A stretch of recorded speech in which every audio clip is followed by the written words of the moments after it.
Welcome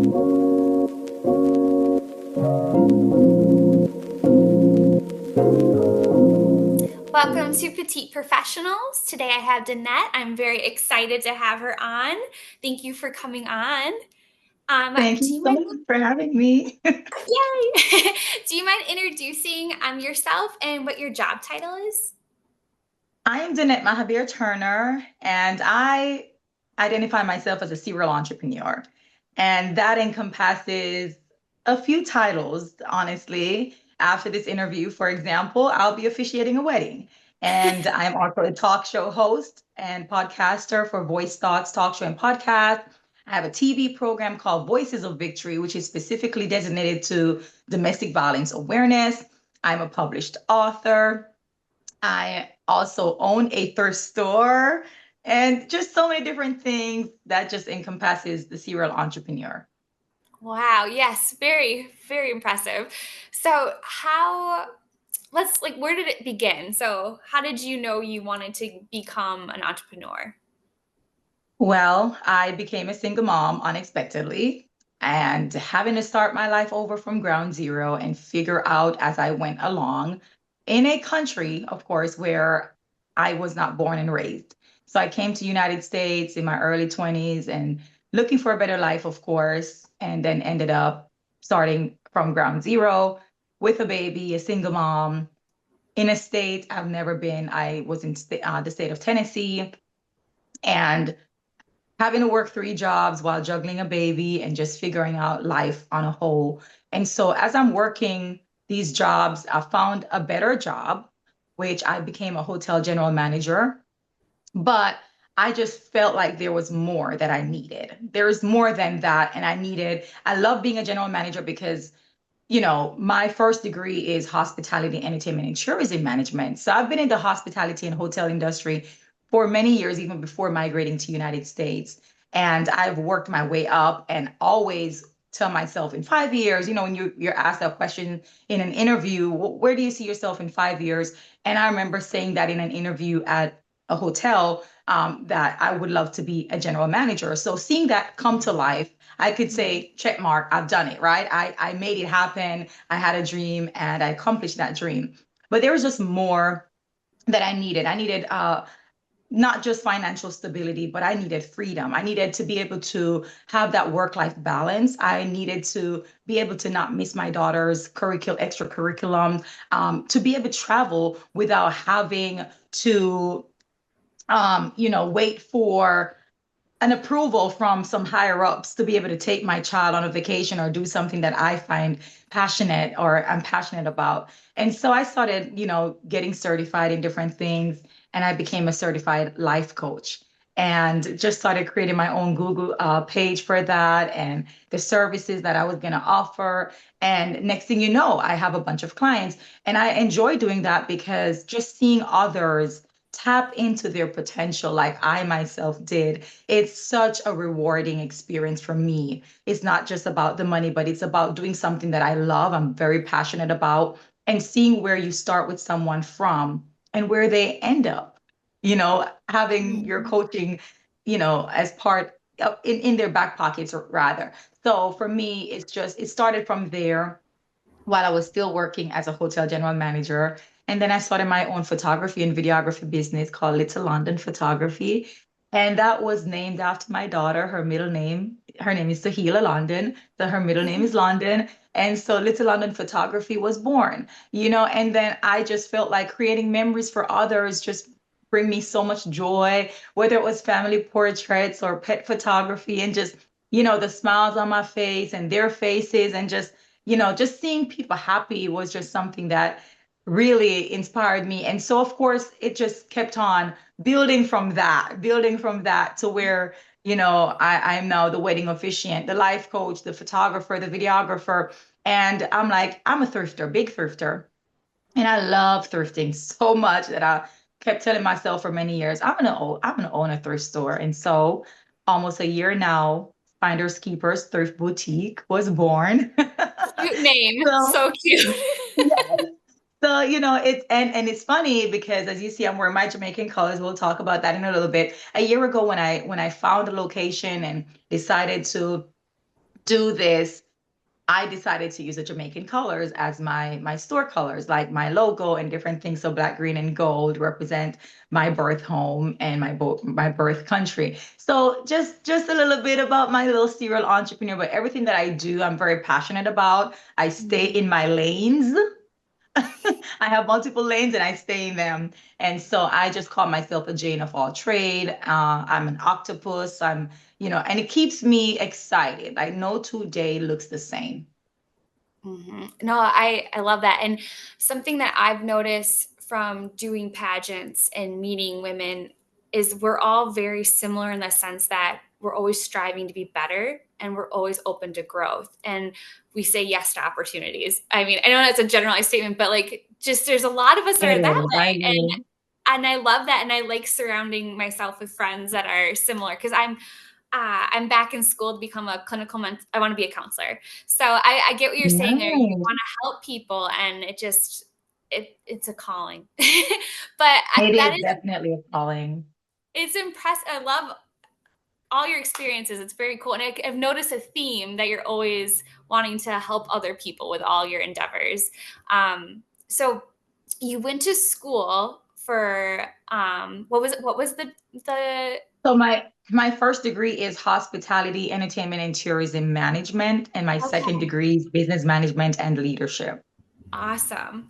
So, when you went to school for that, do you have any recommendations for people that would be pursuing an education in either of those? Absolutely. So, first I would say to anyone that's watching, you want to make sure that you are studying an area that you are passionate about.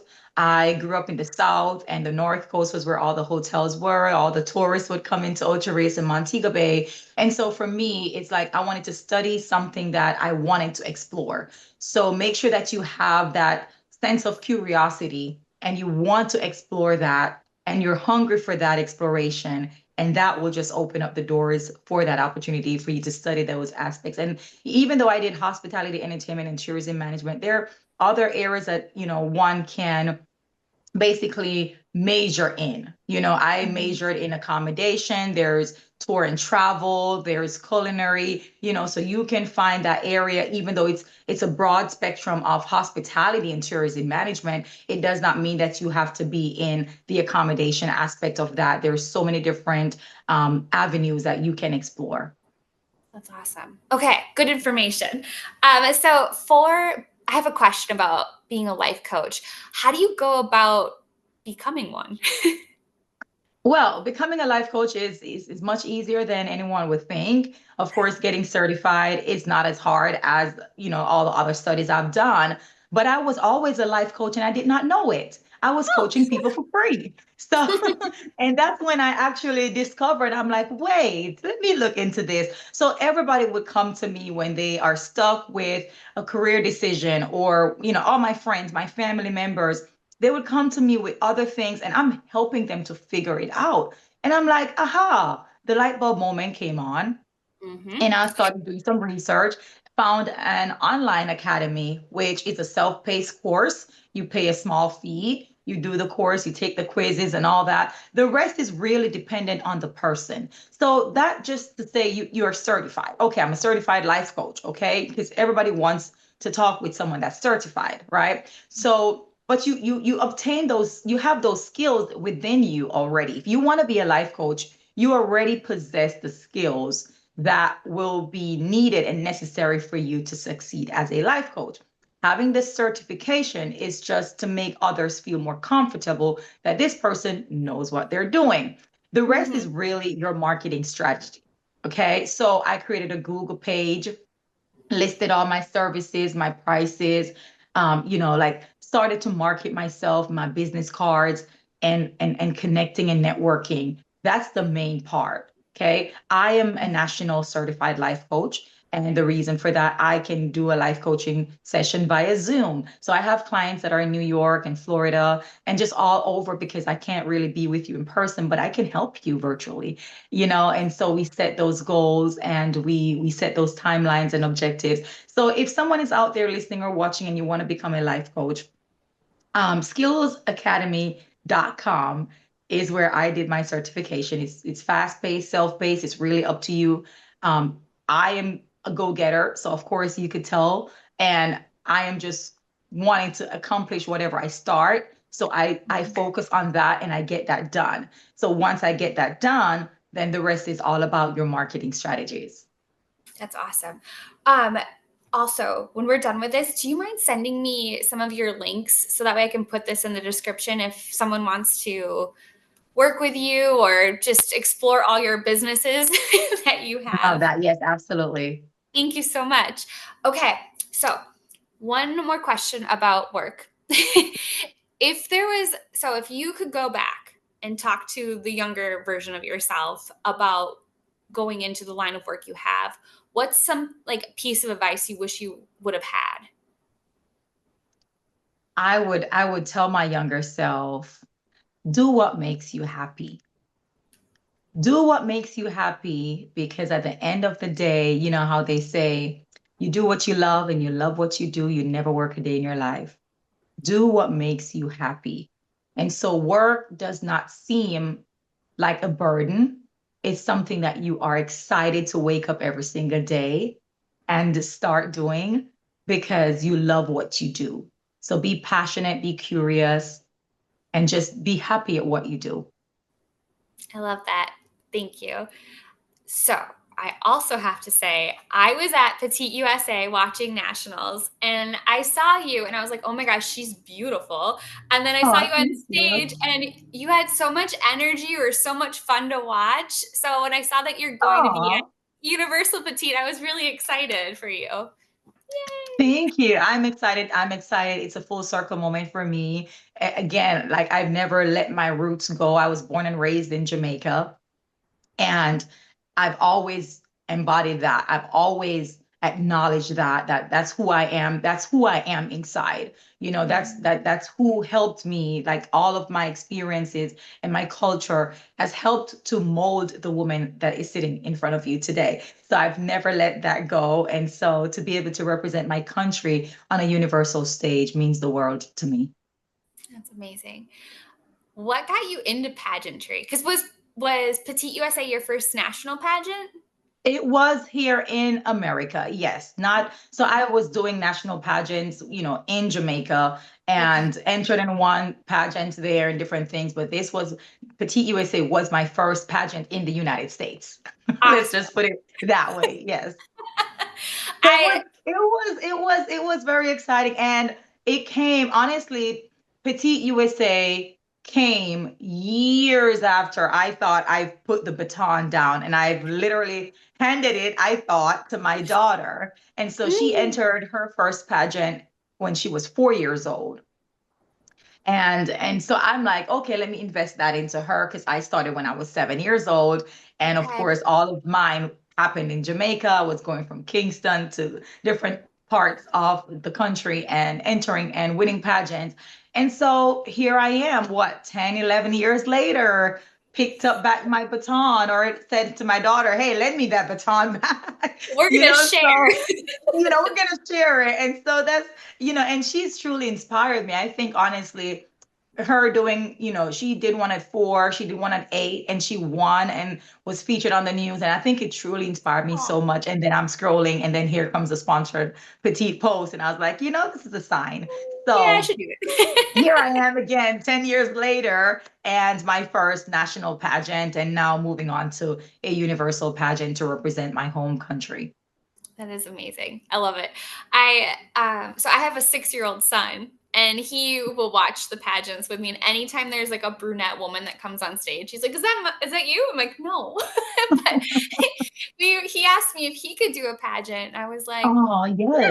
I'm like, yeah. Like, there's not like a ton for boys, but I looked online and I was telling him about it. And he was like, wait, so I can't wear my Batman costume? And I was like, no. And now he doesn't Well, want to do I have to say, I love the fact that they are including men and boys it. in some of Yeah. the pageant systems. I love that because, where it Mhm. comes to self-worth and self-esteem and confidence and stage presence and public speaking, I love that for all of us. Exactly. I didn't start competing as a child, I had to start until I think I was 20 when I first competed. So I was in college. But Oh, I learned so much. I had no idea what I was doing, but I gained some confidence in myself. And I think it really helped when I started doing job interviews after college. Um, absolutely. it does, it helps. I feel like every aspect of yourself, it makes you challenge yourself and grow. So I love pageants and I love that your daughter does it. That's awesome. And okay, so Universal Petite is, when is it next June, year? June? June Okay. 2026. Yes. And it's on a Not too cruise far ship. away, honestly, because I feel like this year is running away from us. So It is it's going going to be fast. Christmas before I know it. Okay, so I work in retail and we already got all of our like Christmas stuff in. It's wild. Um, but okay, so it's in June and it's on a cruise ship. My first cruise.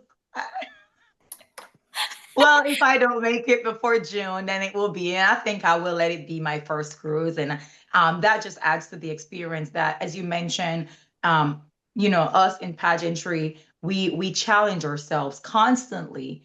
And then we're seeing all these firsts. It's like, oh, well, because of that, I was able to do this. Not like you wouldn't or couldn't do it before then, but because of this opportunity, now it's opening up for you to actually tap into those things that were already on your bucket list and you probably weren't going to get around to them till 5 years from now. And so I'm ready for Margaritaville cruise to Oh my Mexico goodness. I can't wait and to my watch. first time to Mexico. So I am excited for the experience. The sisterhood is something that I really, really cherish. And I know it can sound cliche, the sisterhood and sister queens, but honestly, I have lived it. I've experienced it. And like the sisterhood I've become a part of is truly, truly amazing. That's incredible. Well, I thank you so much for jumping on the Zoom call and giving me some of your Saturday morning. Is there anything else you'd want to share before I wrap this up? No, not really. Just, go for what you love what you do, and do what you love, and just enjoy the experience with whatever your passion and your career. Tie them together. Find your passion and then find your career path that you're passionate about. And so that you wake up every day wanting to do what you do. That's wonderful advice. All right, well, have a fantastic Saturday, and I'll see Thank you you on so social much media. again for having me. See ya.